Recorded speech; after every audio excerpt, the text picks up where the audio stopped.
All right, Jack Ankerson, glad to have you here. Take us away.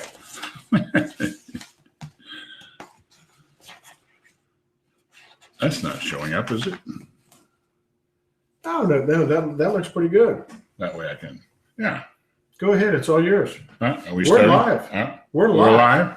We want to welcome everybody to the Sports Philosophy Show. The Sports Philosophy Show brought to you in part by Universal Pest, by the Norfolk office of Davenport and Company, Candy Rounds Landscape Services, College Consultants, and by Cape Henry Racquet Club. All right, Darryl, so let me see. Well, Jack, first of all, let's talk about on the car ride over here after the pre-game meal. Correct. We were talking about Dan Lebertard. We were. I used to hate that show.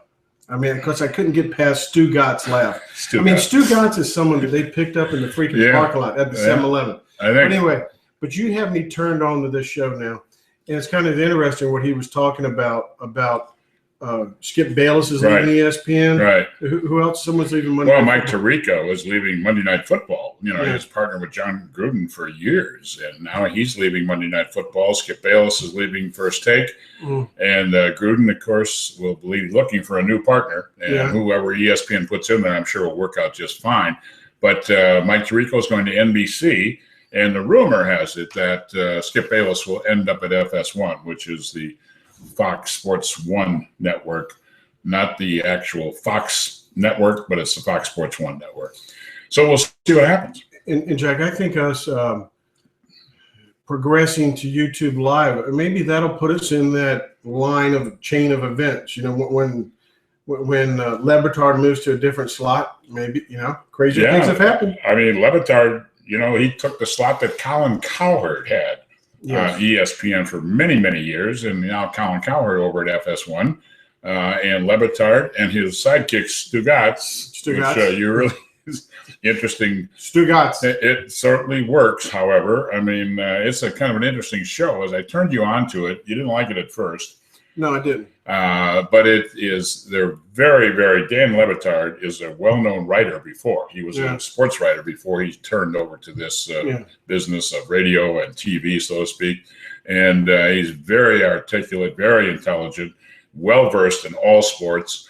And he has this guy, Stu Gotts, with him. But they are sort of, there are no holds barred on that show. No. Sometimes you wonder, what am I listening to here? This is a sports show? Right. And it doesn't sound like it, but they have great guests, and they have some regular guests that are really pretty funny people. And in the herd, Colin Cowherd, it's hard to find him. I found him on YouTube. That's where I'm finding. I mean, ESPN, of course, the mother of all platforms. There isn't any question about that. And I'm convinced that ESPN makes the talent, not the talent making ESPN. Sure. I don't think there's any question about that. Will Mike Tirico be missed on Monday Night Football? Certainly. Yeah. He was very well liked, very well respected, but they'll bring somebody in to work with Gruden and won't miss a beat. Yeah.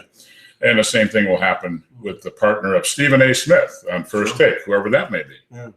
And this is part of with our new format here, this is our first 15 minutes. We're talking about what's happening in the sports world, and that's where this kind of falls in there. But we also do it on a local level and a national level and so forth. Now, Jack, yesterday, you were doing some baseball, right? You were announcing some baseball. So we had Old Dominion against UVA, and then followed up with the Tides last night. So a lot of hot dogs were eaten yesterday. I suspect that's the case at beautiful Harbor Park. Yeah, my view of the world yesterday, Darryl, from the top floor at Harbor Park was the same. For from about 10:30 yesterday morning until about 10 o'clock last night, my view was looking at the baseball diamond at Harbor Park. Mm-hmm. Now, what else we got going on in sports? We have a, I don't want to call him a friend, but someone we know. Yeah, maybe he's our friend. Brian Hearn in that Virginia Wesleyan golf program stepped up, finished third place. Finished third in the conference tournament, right. Third in the conference tournament. Their player won it. Evan Cox was the medalist. Yep, he won it. And Hearn, Coach of the Year. Coach of the Year. Well deserved. Well deserved, no question. We recall when Brian Hearn was a student of mine when I was teaching the sports management class at Old Dominion, and a very good student, I might add. Little did I know that our paths would cross again when he became the golf coach at Virginia Wesleyan College. and he's done a very, very fine job, no question. Congratulations to Brian for the award for what he's done with his team and everything else. Yeah, for sure. And on a tennis note, we had the Virginia Wesleyan men's team is progressing along. They're the #1 seed in the ODAC conference. Right. Old Dominion University men's and women's tennis team. I think the women's team lost in the semifinals. Had team match point to beat the #1 seed. Oh, I wasn't aware of that. Yeah. So that's not good. But but the men got beat by Rice. Was that by Rice? Yeah, the men lost in the finals. Correct. Yeah, they lost in the championship. The championship. That's right. So. A lot of good stuff going on in sports. What's your schedule like? What do you got coming up? You got more Tides baseball? Well, got Tides baseball, and then we move on to what's next for a while. Taking a little breath of fresh air from the announcing business for a little bit, and then time to get caught up on some other things, and the Tides, before you know it, they're back.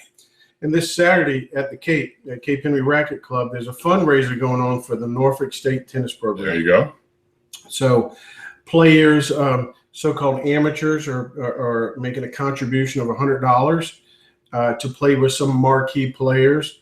We have Roy Beskin playing, who's a Virginia Tech Hall of Famer. Hall of Famer, right. Salman Muhammad, who's a former Old Dominion player, and various other teaching pros and so-called marquee players. Wow. So I knew you were busy. We didn't ask you to be the marquee player. Right. Yeah, that's right. So my limited tennis. And I'm not playing at this point. Yeah, I'm not a marquee player at this point anyway, too. So, what other kind of events is there? I think we kind of cover it all as far as going on. And by the way, I just want to open this up. I know you want to tell me today's my birthday. Yes, not only your birthday and anniversary. How many people have their anniversary on their birthday? It's interesting. It's more than that, Jack. I have my anniversary, birthday, and I get to do YouTube Live with you all on the same day. All on the same day. Yeah. So it just doesn't get any better than that. No, it doesn't. Now, future events, pretty much all the spring sports in the area are wrapping up. They'll be in their respective conference tournaments here locally in some places. Like the Division III schools will be within a week or so. They'll be all in their conference tournaments. And there's a lot of good things going on there. Virginia Wesleyan's Division III softball team. Yeah. Nationally ranked. I mean, way up there. Yeah. That's amazing. Tremendous what year. does here. What Brandon Elliott does with the women's softball team at Wesleyan is terrific. There's no question about that. Now, on a national level, you being a former general manager with the Spurs, if you were the general manager for the Clippers and you just lost Paul and you lost Griffin. Like as a general manager, do you just say, "Hey, that's all right"? The next guy step up, or is it like this is a nightmare? Internally, you're wondering, "Oh my God, oh my gosh, what can we possibly do?" Outwardly, publicly, of course, you have to be optimistic and take the positive step and talk about guys that are going to have to step up. We'll have to change the offenses a little bit when you lose your first and second, the best players, the two best players on your team. And you had an opportunity to go a long way this year, I think, particularly with Curry being hurt with Golden State. The Los Angeles Clippers, with their full team intact, could have been a real presence as they moved along in the NBA Western Conference playoffs. However, now losing your top two players, you gather your forces and probably have to reinvent your offense to some degree and try to figure out a way that we can have Crawford and Coach Rivers' son, Austin Rivers, and the big fella step in there and do what they can do. I mean, you never know. You just don't know sometimes. Sometimes good things can happen, come out of it. But I don't know. So it's an uphill battle. Now, as far as the NBA, I know you're not an NBA freak. You'd like the playoffs. You like the playoffs. Right. Do you think the moon is just lining up right for Cleveland to win this thing? With the Steph Curry second injury, you can roll the ankle. Now we got a little tweak in the knee. I mean, but still, if Cavaliers if they don't face the Warriors in the final, they get upset. They still have the Spurs. They still would have to deal with somebody in the Western Division. You think the Moon's lining up to where they can sneak in there? Darryl, you're certainly talking about the things that have happened now that really benefit and aid Cleveland's quest for the NBA championship. They should win the East without any real difficulty. I don't see anybody in the East, be it Toronto or be it Atlanta or whomever, Boston or whomever it may be, not going to give Cleveland a problem. So Cleveland kind of will be there waiting to see who survives the West. And yes, the way it looks right now, then you'd have to think that San Antonio is the team that they're going to end up having to play. Now, your tone of voice, you're not a good actor. I mean, you're a good actor, but you're not a great actor. No.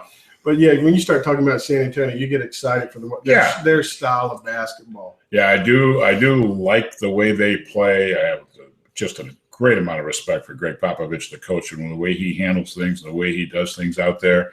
And just the fact that Tim Duncan is there yet at his age and could possibly win another NBA championship. It's just fantastic stuff. I got a feeling Duncan isn't going to go out like Bryant and have the farewell tour. I'm sure that kind of – No, I think what you'll hear from Tim Duncan is right. If they win it this year, for example, he might just say, I'm going out on top and that's it. No farewell tours next year. He doesn't seem like the type at all as far as character and all those kinds of things. Nothing wrong with the farewell tours. I'm not saying that, but he just doesn't look like the kind that would do that. Now, do you think Popovich and maybe Belichick were separated at birth? Well, I don't know. I'm not sure. But speaking of, when you get into talking about Belichick now, you've got NFL draft here on the horizon. And we'll see how that goes. Of course, that's become a TV event that will be spread out over 3 days now. And we'll see where that goes, where all the teams looking to get that person that's going to fill the needs that they all say they have and that they need. So we'll see. Now, Jack, we have Twitter, we have texting, we have emails, and we got Facebook Messenger. Yes. We got we have all these things, right? We got these things. So let's go into a little Q&A here. We have some Q&A coming in. Okay. And the first question that we have is from Lauren Blam, the executive director for the Hampton Roads Sports Commission. She says, could you give your perspective on Team USA women's soccer earning far less than their male counterparts? I want to chime in on this, but I want you to knock it down first. Well, I don't know how best to respond to that, although I think the women's USA soccer team, no question what they've done, what they've accomplished, and all that kind of thing. I mean, is everything on an equal level? I guess the only sport that's really true right now, Darryl, I mean, tennis is getting close, right? Tennis is more, it's more than close. That's more than close. But, you look at, for example, you don't have to look any further than the college ranks, for example. Men's basketball coaches are paid more than women's basketball coaches for the most part. Now, sure, Gino Auriemma could make a statement there, but but on the whole, and I suspect that's basically true across the board, like sports, men's versus women's sports. Now, winning the World Cup for the women and all those wonderful things that they've accomplished and what they've done, I'm not quite sure soccer how that all works. There is a large variance and discrepancy in the pay based on what I read. And I think that should be considerably narrowed, so to speak. I don't know if that'd ever be totally equal necessarily, because the World Cup for the guys is the number one attraction across the world. You know what I mean? Sure. But I think, with all due respect, the female athletes in soccer world, USA women's soccer team should be paid much, much more and much closer to what the men are getting. Yeah, I do. Having coached at and attended Old Dominion University, which was kind of a leader in gender equity and some of the things that Dr. Jarrett did.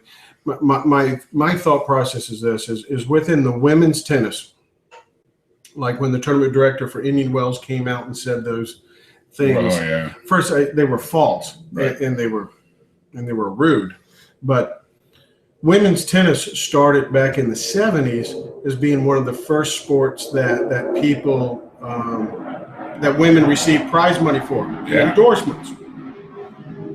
So that market for women's tennis has matured. So they've earned it from a market a market standpoint. They've earned it. Whereas if we look at the NBA and the WNBA, well, that WNBA market, I think it's nice. It's a summer market, and they give it the right dosage as far as play. They're not ready for an 82-game season, but that market has grown. So some of these markets you have to look at not from male, female, just the sport itself. True. You know, like squash, racquetball, and so forth. There's not a heavy market there as far as prize money and endorsements equal to these other sports. But when you get to this soccer team, I mean, this is a national team, so I'm not exactly sure how funding occurs.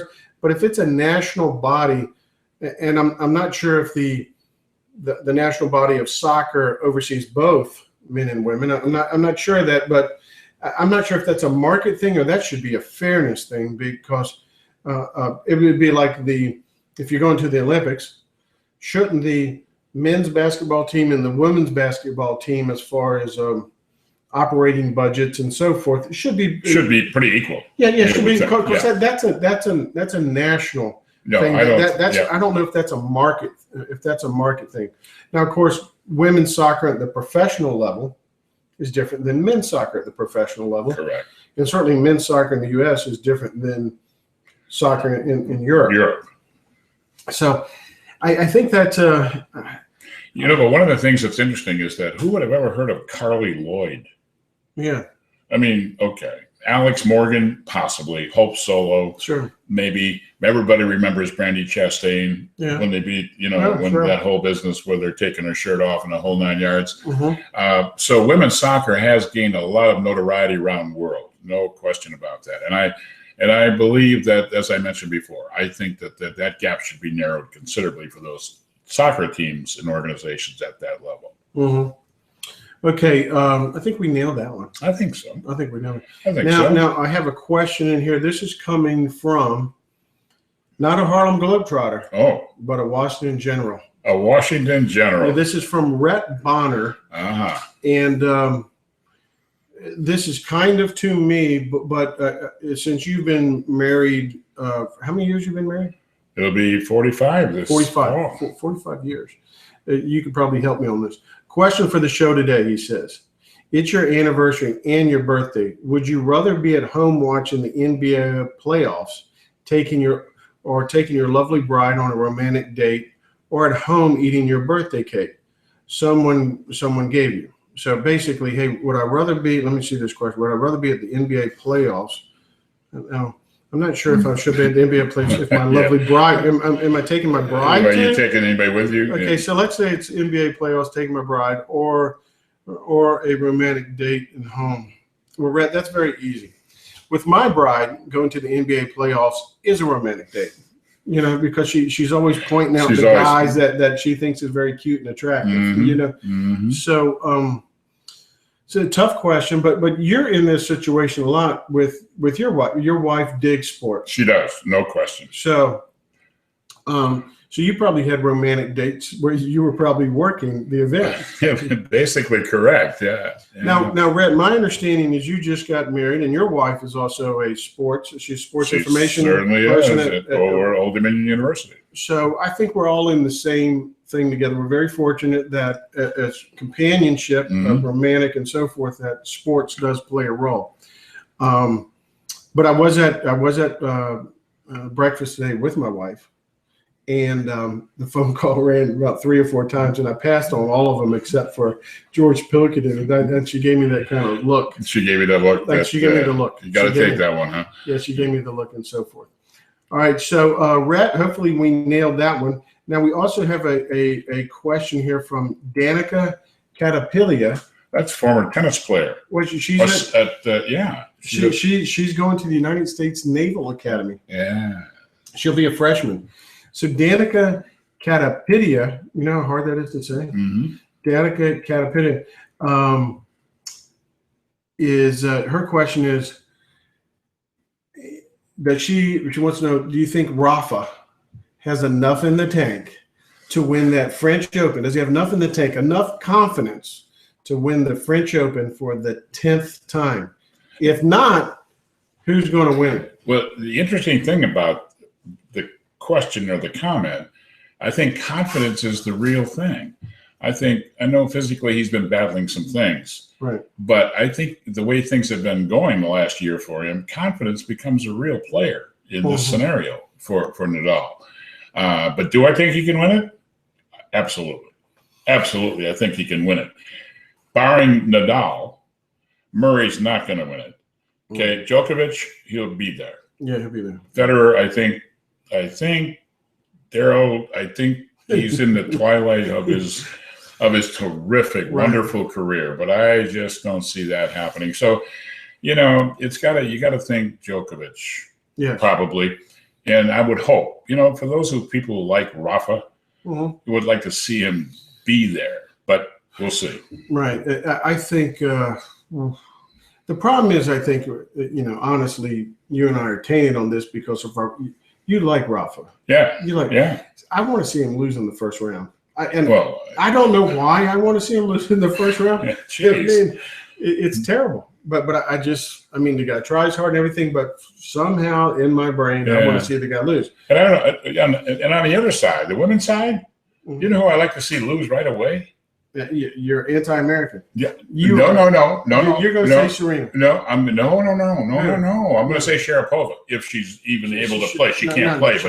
But even if she were, or in any tournament she's in, until she forgets grunting like that and screaming that grunt, I don't think she's going to be able to play. Maybe not ever again. But going back to Rafa, the storyline that I'm looking for, and I think he'll win it is Djokovic. Yeah. Because he needs that. The French has been that tournament that people need to get their career slammed. Sharapova, it dodged her for years. Agassi, we thought that would be the first one that he won, and I think it was the last one. I think that's right. No, it was the last one. Federer. Federer is the second best player on clay of all time. Yeah. Of all time. So if I was remember Lendl skipped that tournament one year. He skipped it because he just wanted to win Wimbledon. So he went over there and played on grass longer. I would think Federer may. See, the problem is, I would think he should skip it and just get ready for Wimbledon. But he comes across, and I don't see Federer skipping any major for whatever reason. No, I don't. The guy's never retired. So I would like to think that. Anyway. So Djokovic, the best storyline out there is Djokovic winning it, and then he gets the career slam. That's true. And he should be the odds-on favorite, I think, at this point. We just got a text in here. This is from Amber Pickerel, who it's not really a question, but she just says, "I can't believe it. I do not like Nadal either." Now, he does pick at his butt a lot, so I'm not sure. I'm not sure why. I wasn't aware of that, but you weren't aware he picked at his butt. No. I just he grabbed his wasn't aware of pants. that. See, really, the purists. Here's what we don't like. Now, listen to this, Jack. This is what we don't like about Nadal. This is the fact. Here we go. He distorts the game. Okay. Here's what I mean by it's not about shot making. He competes like a pit bull and steals your heart away. He spins the ball, keeps it up very high. He slows down play, and he just steals games from you. It's not a shot making. It's not an art kind of thing. So you watch Federer play, that's an art. He's shot making, hits some winners, some incredible shots. Nadal just kind of distorts the game. I never thought he was and this is a compliment to him, except it doesn't come out as one, is that he's a heck of a competitor. He's so strong mentally and physically. That's how he is won. He's a pit bull. He's down 40-love in the game. He comes back, wins the game, steals the game from you, instead steals your heart, and you can't concentrate for the next two games. Next thing you know, you're down a break. And the downside to that is what? The downside is it distorts the game a little bit. It's the guy's got a lot of championships distorting the game. He could be like Dennis Rodman. I don't know. Maybe he distorts it. So what did Amber Pickerel say? She doesn't like Nadal. Was there anything else to that? She's just a very negative person, and she doesn't like Nadal. She doesn't say what she does like. Right. at least you said you like Nadal. Right. I said I like Federer, and I Right. really want to see Isner win the tournament. If American, Isner's 31. It seemed like he's been around a long time, so it doesn't surprise me that he's 31. I thought he was 28. So, okay, but he has been around a long time. He's going to get so old, he's going to start shrinking pretty soon. Well, yeah. They showed that question. Now we also have a question here from Kathy Kretz. She says, Michael Phelps was interviewed on Channel 10 today. What's the scoop on him? Surprised they would put him back in the spotlight.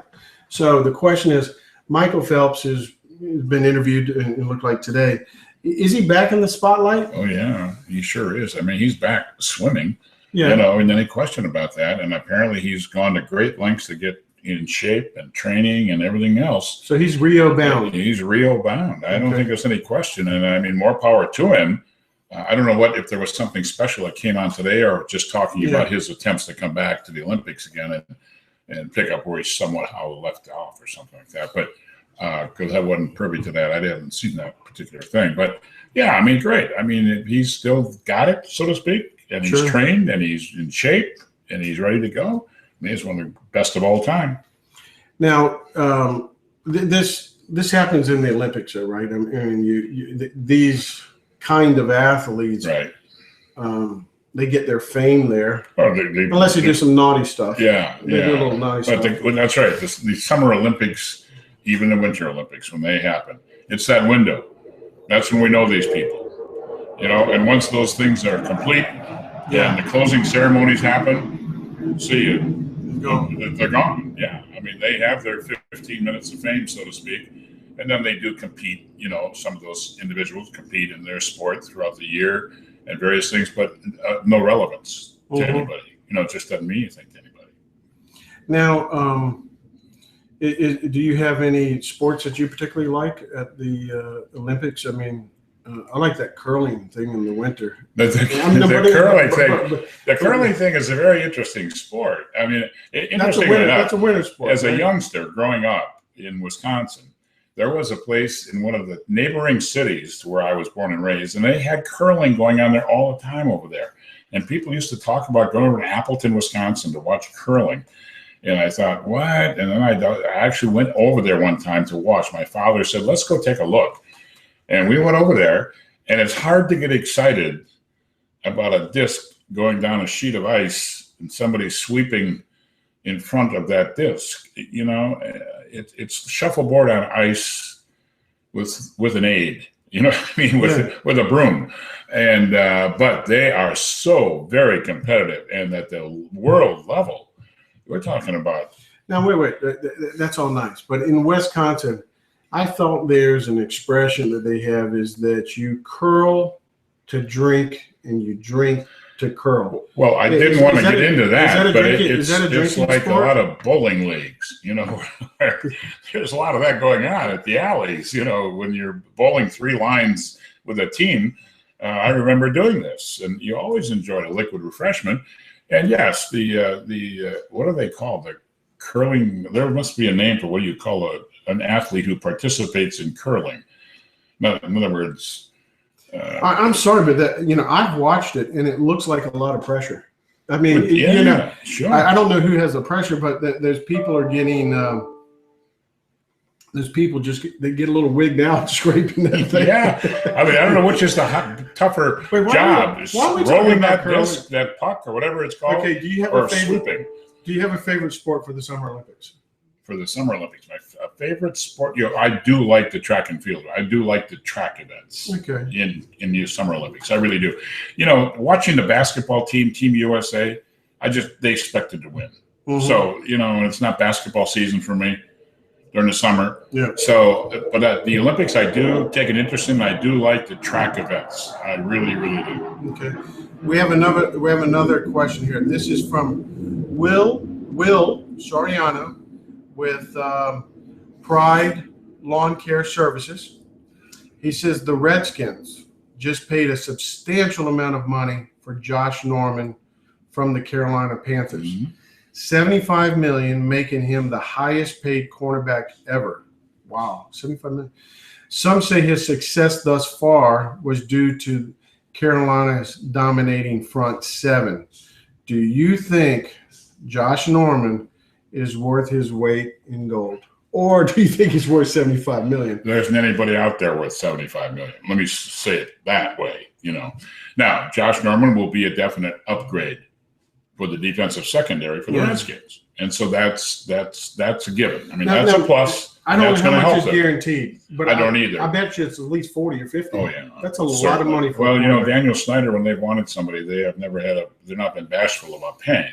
Mm-hmm. They have a lot of mistakes out there where they paid a lot of money for different things, but this guy will be a definite upgrade. Mm-hmm. There is no question about that. Yes, he played in a very good Carolina defense last year. You got linebackers like Luke Kuechly and people like that running around. Thomas Davis, yes, but he is still, as a cornerback, he's one of the top defensive cornerbacks in the NFL. Mm-hmm. So, is he worth $75 million? Nobody is, but he is an upgrade for the Redskins.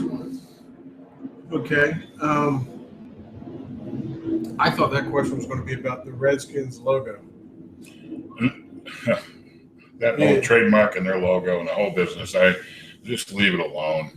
Now, leave it alone. I have a question for you, Jack, because I figured you could answer this well.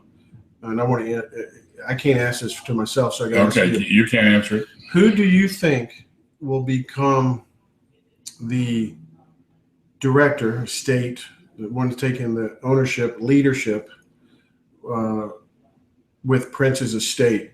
I mean, the singer just died. I mean, do you think it's going to be a sister? I mean, do you think Paisley Park is going to be like? Do you think Paisley Park is going to be like Graceland?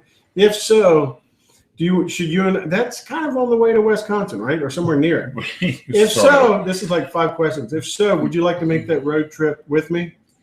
In the road trek, in the sports philosophy road trek? Obviously, very saddened by the loss of Prince. Right. To this extent. Okay. The guy died. There should be to this extent. Right. Well, it is to this extent. Right. I mean, obviously aware of Prince. Sure. I think I knew of his real song, Purple Rain. That everybody knows that. Sure. I couldn't have named another one because I was not a real You couldn't Prince have named fan. Little Red Corvette? No, come on. No. 1999. No. Come on, the answer is no. The answer is no. And what has just absolutely astounded me is the discovery in somewhere that there are 20-some thousand songs that he wrote. What is that all about? Jack, I saw this guy in concert, and he did 32 songs. Took 2.5 hours, and the guy still had other hits. He had another 2 concerts. Yes, the guy. But where did I hear that? They found it in his basement or something? He has the vault. The vault. Everybody 20,000 more songs? The guy, that's all he did. I get that. I can appreciate that. Lived at the studio. Yeah. And this is a sports show, and we must keep it sports oriented. And that's why I brought up Prince. He was the halftime show at the Super Bowl. No. He was the best halftime show ever. Okay. And the only time that it rained. Yes, I remember that. And the guy knocked it down. And it was Purple Rain. What was it raining? It was raining some Purple Rain in there. Yes. And I do recall the story about you going to see Prince up in New York City. Yeah, I do recall that story. 32 songs. Yeah, you and Dr. April Brecht. Yeah, I took the doctor there. Took the doctor up there. Yeah. So we saw 32 consecutive songs. Yeah. So, anyway. But see, I don't see he was the biggest years. The decade was when 90s, 80s. No, all the time. Okay. All the time. Okay. The song Manic Monday. Okay. You've heard of Manic Monday. I don't think by so. the Bangles. He wrote this song. Nothing Compares to You. Sinead O'Connor. I'm sure you and Ellie have danced to this song. It's a slow dance. I'd have to hear it. The names I don't. I'm going to play it for you later. Geez, I can't wait. Anyway, you got any Neil Diamond you can play Hey, Bruce Springsteen sung the other night. He started off his concert, Purple Rain. Did he? As a tribute to Prince, obviously. I think it was in the Bronx or New Jersey or so forth. It certainly won't be in North Carolina. Probably not. No. Probably not a good thing. Anyway, now this leads us to this part of the show where, because you got some built-up anger in this, kind of like rubs. What are some things that you in the car sometimes when we were driving? I'm afraid we're going to get in an accident because you get all shook up about some things. By the way, there was an analyst, Phil Simms, talking about he was evaluating a quarterback in the draft. What rubs you wrong about Phil Simms evaluating quarterback? Well, Phil Simms or any other analyst who is primarily dealing with the NFL, that's what they do. You're going to tell me that Phil Simms can sit in some studio somewhere and tell me about the kid at North Dakota State and what he thinks about that guy. The only time he's ever seen him play is a little bit of maybe on TV, maybe some film, not a whole lot. Or anybody else. And I think any other analysts that are NFL-type guys who are giving opinions about these college athletes, it just doesn't ring true to me. They don't spend any time really watching these kids play football at the various colleges. They don't have time to do that. Right. And I have a hard time accepting whenever I hear all of a sudden some NFL guy is off and running about what he thinks about this quarterback and that quarterback. Or any other player of any position, for example. I don't get it. I don't buy it. So there. I kind of agree with you because whether it be a tennis player, I mean, as a former college coach, watching people on video, you can't tell who's right.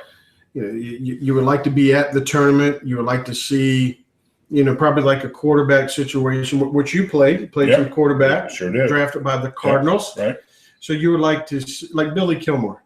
That guy looked pathetic on film. Yeah. But so you kind of nobody thought that Billy Kilmer would have the kind of career he did. No.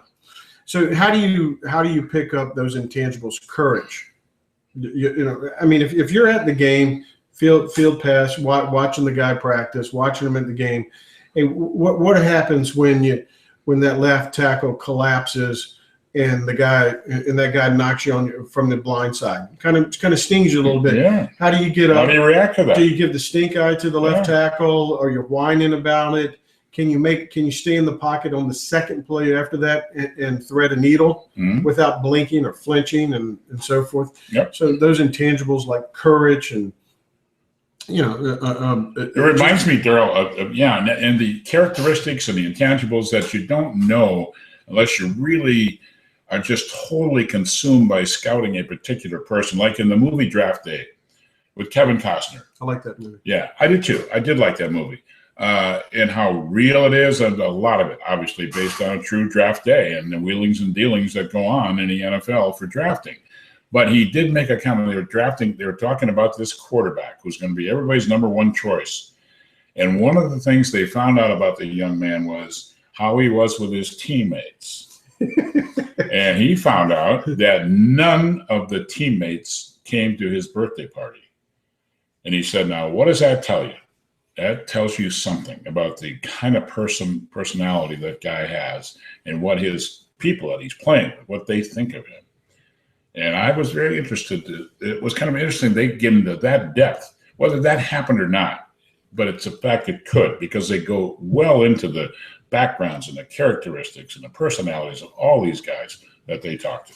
So here I am. I'm the quarterback. I'm first in the draft. And I plummet down the line to 20-something because people didn't come to my birthday party. Didn't come to your birthday party. It tells you something about you. Yeah. Your own teammates don't like you. How are you going to do it with ours? I tell you something. This is on a different tangent that kind of rubs me. It just rubs me. Okay. Is sometimes in the consulting world when we're trying to help kids find schools that are the best fit.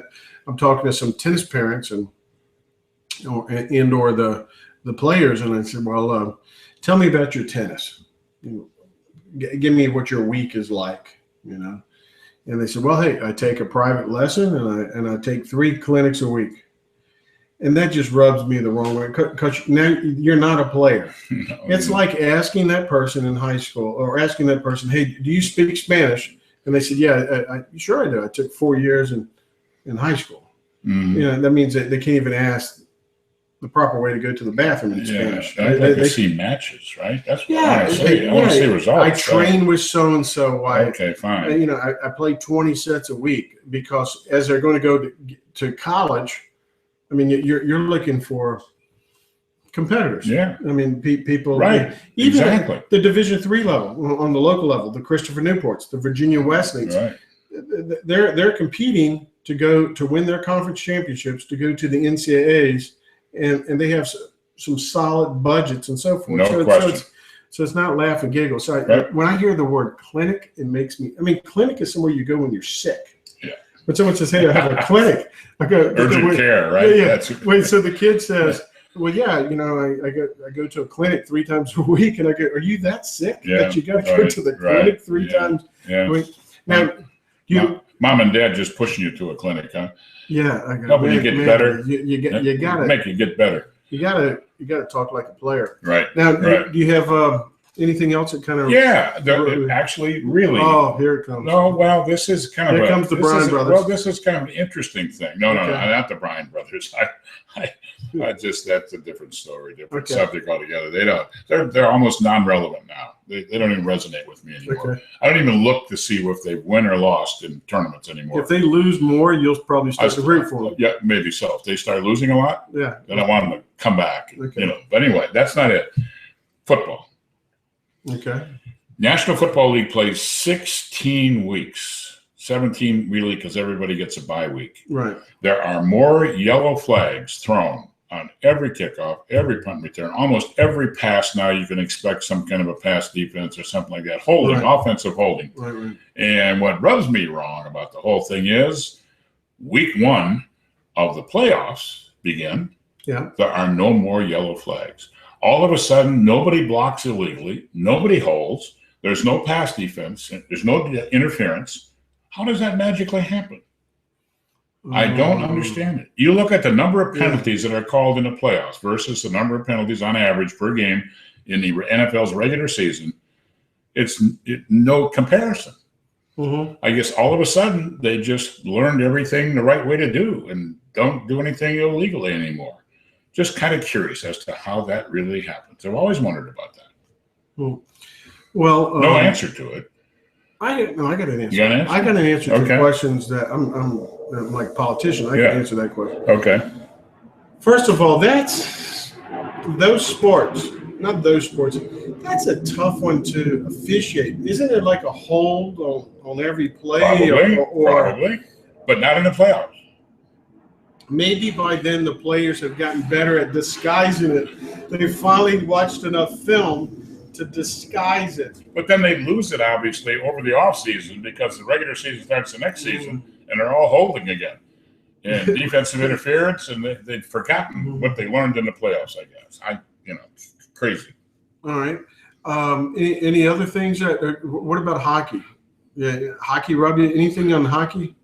The only thing rubs me on your TV set, on my TV set, when I'm watching hockey, especially playoff hockey, it comes in so well. The thing about playoff Stanley Cup, and the playoffs in the National Hockey League is the intensity on the ice exhibited and demonstrated by those athletes on the ice. Every single minute of every game is like crucial. I mean, and there's so many games decided by a goal here and there.